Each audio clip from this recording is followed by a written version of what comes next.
This has been a year of transition for us. It's Yes. been a tough year, as you know. Yes. But I need to thank you personally in that, because during this year you've been such a stalwart and a supporter for the national office, and you were a big supporter for the Atlanta conference, and I really appreciate it.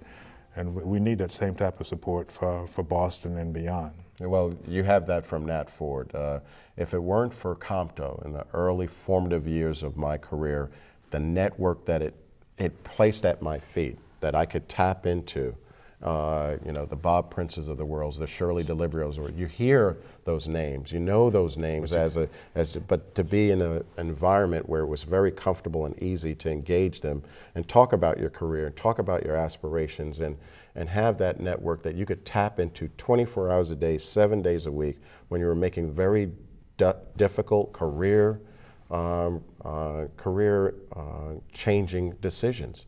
To have that kind of network was invaluable, and I have a responsibility to do the same and be you're doing that available. well too. I'm going to ask you for two pieces of advice. First, to young leaders out there, what would be your sage words of advice to a young person coming into the industry? I think perseverance, and I think preparation. You know, I think there's a certain level of study, tenacity, to reach the C level, to get in that C-suite. There's a level of commitment and work and dedication that I don't think a lot of people realize, and I think that would be my few words of, you know, if you want to be there, you really need to want to be there. You're going to have to do the work to get there. I think integrity and relationships are important. You know, along the way, you're going to have difficult decisions to make, and if you look at loyalty, integrity, and making sure that you have a servant perspective, and you're making those decisions from the right point of departure, and that you're a servant first, and you're serving your boss, you're serving your community. Those things pay off for you. You're serving your fellow colleague. Those things, there's no shortcuts, there's no kind of I win, you lose. If you truly come from the right spirit and the right departure point, it'll work out for you in the long run. A few years back, you go to a COMTO conference and you would see 2 or 3 young people. Yes. Now you'll see dozens. Dozens. How does that make you feel? I love it. I love it. And you know, I've looked at those young faces, and I get a smile. A smile comes to my face because I see our future, and I remember way back when I was that face. You know, maybe not as young, but with the same spirit. COMTO National Office, we were looking for more supporters and the larger corporations to come in. What is our value proposition to CSX and to your donor base?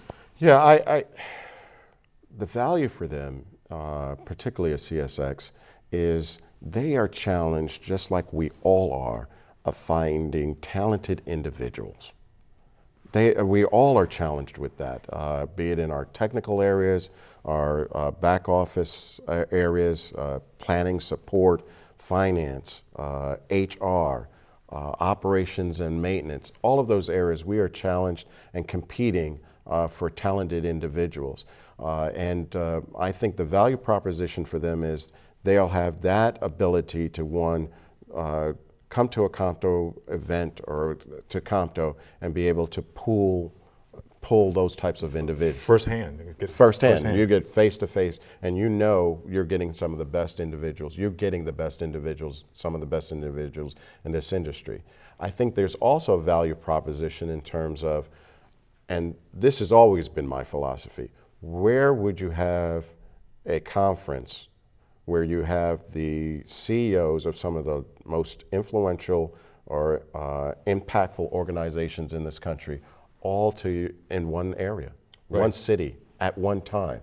And so the conferences, I think, is a great opportunity for business owners and corporations to come and network.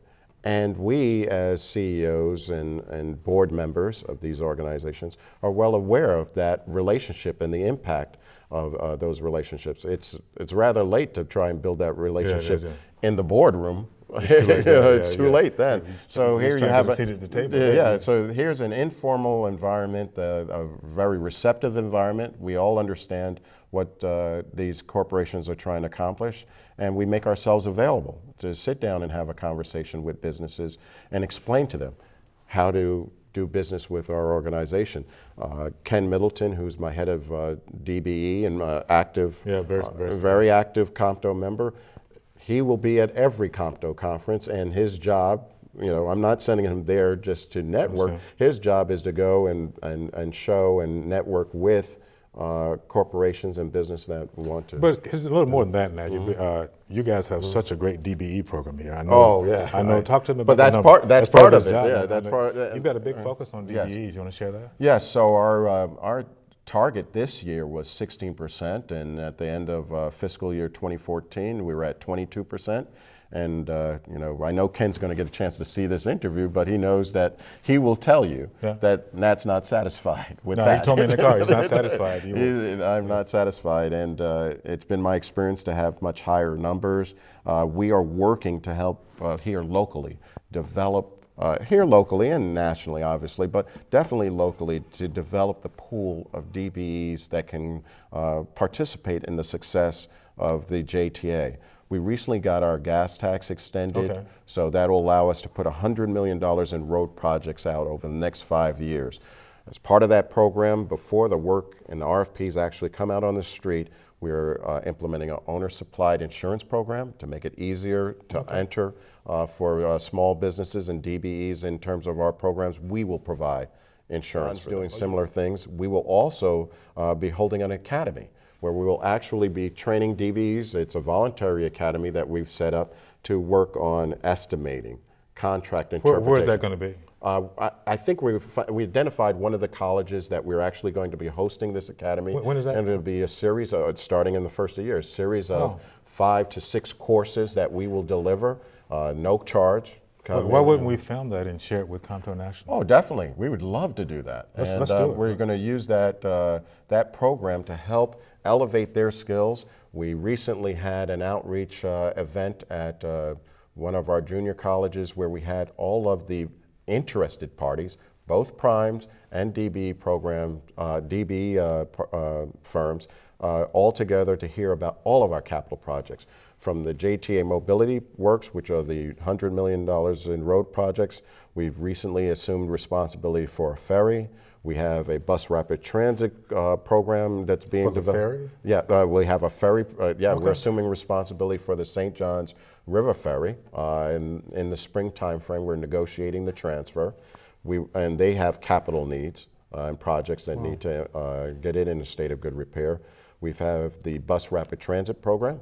That's a First Coast Flyer program, 5 corridors that'll be under construction over the next 5 years. First phase will be in service December 15th in conjunction with compressed natural gas. Wow. Building, so we have a lot of work that's going to be coming down the pipeline, and we needed to do the preliminary work to make sure that everyone can fully participate in that work. Looking at what your portfolio is versus, let's say, what Phil Washington's is, none of these agencies are doing the same thing. You're building stuff and moving people, and some agencies are just moving people. Is that fair to say? Well, there's a difference in all. All of our agencies are a bit different in terms of the developmental phase. And for Jacksonville, public transportation was not at the forefront. Right. Actually, roads and bridge building was at the forefront. There's a lot of water out here. Yeah, a lot of water, and it's all related to, supporting the movement of goods from the port and for the railroads and things of that nature. Here, we are going into a transformation now where we need a robust public transportation system. Our business leaders know that, our university leaders know that, our elected officials know that, and that's why we recently did the transformation, the route optimization initiative, and totally revamped all of our routes effective December 1st. So we just completed that. At the same time, though, we need some road infrastructure improvements to be completed, and we also need to look at alternative fuels and bus rapid transit. I've got 2 more questions, and I promise this will end the interview. One is we have a CEO summit at COMTO, and you're part of that. What are your thoughts about that? I thoroughly enjoy those CEO summits. It gives a chance for me to, in a confidential, semi-confidential manner, have open discussions with my fellow CEOs. We're all in the same room. We get a chance to talk about what's happening in our particular agency, in our particular part of the world. We talk about the challenges of being a CEO, right, and how, what we're doing to solve those issues. And so over the years, I've had it as an opportunity to, I would imagine, learn from my fellow CEOs, as well as share some things and learnings that I've had with my CEOs. So I want that program to continue. So when you're sitting in a room with, let's say, Terry Rule from CH2M Hill or Jerry Primo from AECOM, there's exchange going on that's value to both of you, is that right? Yes, there is a value to that exchange, and I know that there's a healthy debate about, the private sector CEOs and the agency heads, and should we all be in the same room. But I think that it needs to develop. I think that's something that is up for discussion, and there's things to learn from the private sector. Right. And there's things that they learn from us as their clients. There's such power and passion in the room, though, Nat. It's kind of hard to everybody wants to be. Everyone wants to be in that room, and it's how do you find the right venue for it? And maybe there's a way to bifurcate it. That there's a portion that is the CEOs from the public agencies. Okay. Maybe there's a portion of the CEOs that are from the private sector, because there's things they would like to share, and maybe there's a coming together. Well, from the national office, I'm just glad to see you all in the same room, because it's a shared energy. And we need their support, and so you have to find the appropriate and adequate way for their participation to be more than just writing a check. COMTO's stronger. You guys are on the move. I would just ask that we kind of rededicate ourselves to make 2015 kind of the best ever. Definitely. It goes without question. Each year we should build upon the success of the previous year, and I would say 2015 is going to be better. Right. So I'm claiming that victory already. It's going to be better. Nat, we could talk forever. I appreciate your time. I'm going to give you the last word, sir. Well, no, thank you for the opportunity. I think it's great that you're doing these interviews and capturing the history of our industry, and what we're doing today, and the message this interview is something that may help someone in the future. And so by capturing these conversations, I'm looking forward to seeing my colleagues' interviews with you and their thoughts. And so we all learn from each other. And so I'm looking forward to learning from them and whatever I can to help teach. Thank you.